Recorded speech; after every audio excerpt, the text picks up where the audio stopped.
بسم اللہ الرحمن الرحیم۔ ماں کا عجیب ادب۔ امام ابو یوسف رحمۃ اللہ علیہ فرماتے ہیں کہ امام ابو حنیفہ رحمۃ اللہ علیہ کی والدہ نے کسی بات پر قسم کھائی تو والدہ نے اپنے بیٹے یعنی امام صاحب سے کہا کہ میں اپنی قسم توڑنا چاہتی ہوں، مجھے کتنا کفارہ دینا پڑے گا؟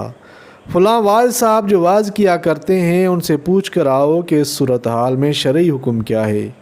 امام ابو یوسف رحمۃ اللہ علیہ نے فرمایا کہ میرے خالو واعظ کیا کرتے تھے اور وہ اپنے واعظ میں عبرتناک اور نصیحت آموز قصے زیادہ بیان فرماتے تھے، جس کی وجہ سے ان کا نام القاص یعنی قصہ سنانے والا پڑ گیا تھا۔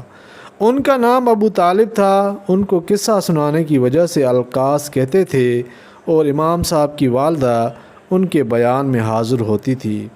حالانکہ یہ شخص امام ابو حنیفہ رحمۃ اللہ علیہ کے شاگردوں سے بھی علم میں درجہ کم رکھتے تھے، لیکن چونکہ والدہ محترمہ نے فرمایا تھا کہ انہی سے جواب پوچھنا، تو امام صاحب نے یہ نہیں فرمایا کہ امی میں بتا دوں، میں جانتا ہوں یہ مسئلہ، بلکہ اپنے شاگرد کے ذریعے امام صاحب نے ان کو بلوایا اور ان سے پوچھا تو میری والدہ نے کسی بات پر قسم کھائی ہے اور مجھ سے فرمایا کہ میں آپ سے پوچھوں، اور میں اس کے خلاف کرنے کو ناپسند سمجھتا ہوں، لہٰذا آپ اس کا جواب عنایت فرمائیے۔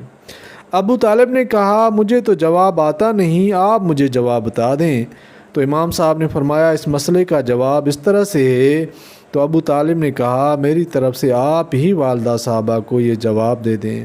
امام صاحب نے اپنی والدہ کو اس طرح بتا دیا کہ وہ صاحب اس مسئلے کا اس طرح جواب دے رہے ہیں، تو وہ واعظ کی اس بات سے راضی ہو گئیں۔